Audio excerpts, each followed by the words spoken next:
আসসালামু আলাইকুম। এখন শুনবেন সংবাদ শিরোনাম। দিনাজপুরের কাহারোলে খাল কাটা কর্মসূচির উদ্বোধন করবেন প্রধানমন্ত্রী। কৃষক সহ আর্থসামাজিক ক্ষেত্রে ইতিবাচক পরিবর্তনের আশা পানি সম্পদ মন্ত্রীর।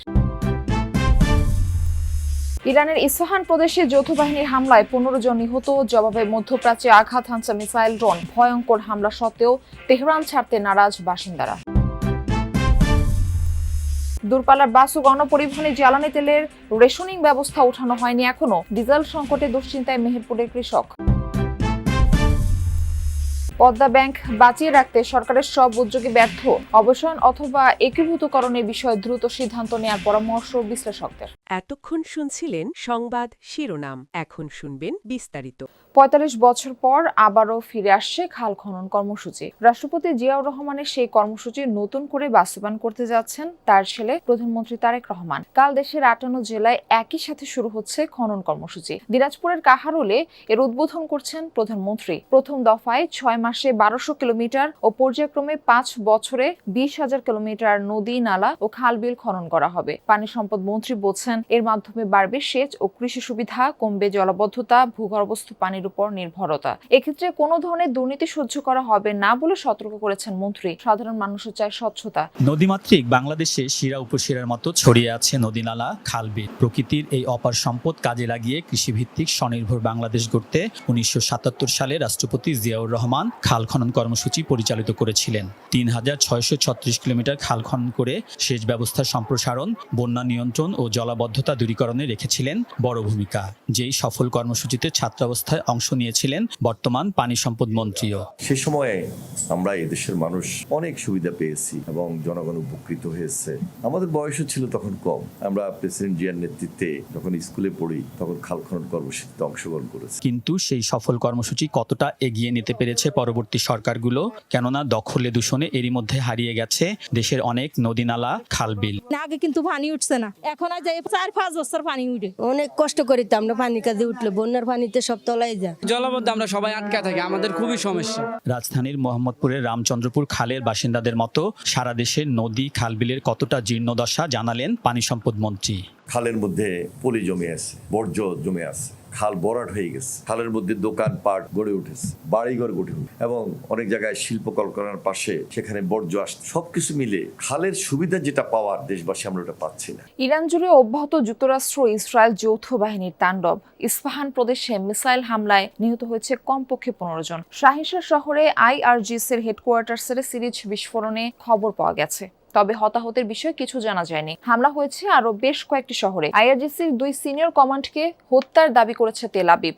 পাল্টা জবাব দিয়ে যাচ্ছে ইরানও। কুয়েত বিমানবন্দরে হামলা চালিয়ে ধ্বংস করেছে রাডার সিস্টেম। ইরাকের ইরবিলে টার্গেট করা হয়েছে একটি তেল শোধনাগার। সৌদি আরব, ইরাক, বাহরাইন, জর্ডান ও সংযুক্ত আরব আমিরাতেও ড্রোন মিসাইল ছুড়েছে তেহরান। একাধিক ড্রোন ভূপাতিতের দাবি করেছে রিয়াদ। ইসরায়েলের নেস জিওনা শহরে ইরানের হামলায় ক্ষয়ক্ষতির ফুটেজ প্রকাশ করা হয়েছে। হতাহতের খবর পাওয়া যায়নি। ইরাক থেকে মার্কিন নাগরিকদের অবিলম্বে সরে যাওয়ার নির্দেশনা দিয়েছেন মার্কিন প্রেসিডেন্ট ডোনাল্ড ট্রাম্প। শনিবার ইরাকের রাজধানী বাগদাদে অবস্থিত মার্কিন দূতাবাসে মিসাইল হামলা চালায় ইরান। এর পরপরই দেয়া হয় এই নির্দেশনা। ইরাকে অবস্থানকারী মার্কিন নাগরিকদের অবিলম্বে নিরাপদে সরে যেতে বলা হয়। দূতাবাসের ওয়েবসাইট থেকে প্রকাশিত এক বিবৃতিতে মার্কিনীদের আশ্রয় কেন্দ্র কিংবা বম্ব শেল্টারে আশ্রয় নিতে বলা হয়। অতি দ্রুত বিশেষ বিমানে তাদের সরিয়ে নেওয়ার ব্যবস্থা করার কথাও জানিয়েছে। যুদ্ধের আঁচ যেন লাগেনি ইরানের রাজধানী তেহরানের বাসিন্দাদের মাঝে। নিয়মিত হামলার মাঝেও স্বাভাবিক জীবন পার করছেন তারা। প্রতিদিনই বাড়ছে নিহতের সংখ্যা, তবুও ভীত নয় নগরবাসী। শহরের বাসিন্দারা জানাচ্ছে, প্রথম দিকে জীবনযাপন কিছুটা বাধাগ্রস্ত হলেও কয়েক দিনের মধ্যেই আবার ফিরেছে স্বাভাবিক ছন্দে। যুদ্ধের ৩য় সপ্তাহে এসে স্বাভাবিকভাবে চলছে সকল নাগরিক কার্যক্রম। শহর জুড়ে বাজছে যুদ্ধের দামামা। যখন তখন চলছে ড্রোন কিংবা মিসাইল হামলা। তারপরেও থেমে নেই জীবন। নিয়মিত চলছে অফিস, আদালত, ব্যাংক সহ সবকিছুই। খাদ্য কিংবা নিত্য প্রয়োজনীয় জিনিসের কিছুটা ঘাটতি থাকলেও স্বাভাবিক জনজীবন। শুরুর দিকে সবকিছু থমকে গিয়েছিল, তবে কয়েকদিনের মধ্যেই জীবন ধীরে ধীরে স্বাভাবিক হয়ে গেছে। কর্মপরিবেশও স্বাভাবিক। এখানে জীবন থেমে নেই। আমি মাত্রই আমার সব কাজকর্ম শেষ করে আসলাম। ব্যাংক, গাড়ি ঘোড়া সব স্বাভাবিকভাবেই চলছে। আমি যেখানে কাজ করছি সেখানে ৯০%-এরও বেশি মানুষ কর্মক্ষেত্রে আসেন এবং তাদের কাজ। সামরিক ঘাটির আশেপাশের বাসিন্দাদের কেউ কেউ সরে গেছে নিরাপদ স্থানে, তবে ভয়াবহ হামলার মুখেও বাড়িঘর ছাড়তে নারাজ বেশিরভাগ ইরানি। ঈদযাত্রায় মানুষের ভোগান্তি কমাতে সরকার দূরপাল্লার বাস ও গণপরিবহনে জ্বালানি তেলের রেশনিং ব্যবস্থা তুলে নেওয়ার ঘোষণা দিলেও এখনো আনুষ্ঠানিক কোনো প্রজ্ঞাপন দেওয়া হয়নি। সকালে রাজধানীর ফিলিং স্টেশনগুলোতে যানবাহনের দীর্ঘ অপেক্ষা দেখা যায়। সেখানে ঘন্টার পর ঘন্টা লাইনে অপেক্ষার পর মিলছে তেল। এতে ভোগান্তিতে পড়েন যানবাহন চালক মালিকরা। পাম্প মালিকরা বলছেন, অনেক ক্ষেত্রে আগের রাতেই মজুদ তেল শেষ হয়ে গেছে। ডিপো থেকে নতুন সরবরাহ না আসায় তেল দিতে পারছেন না তারা।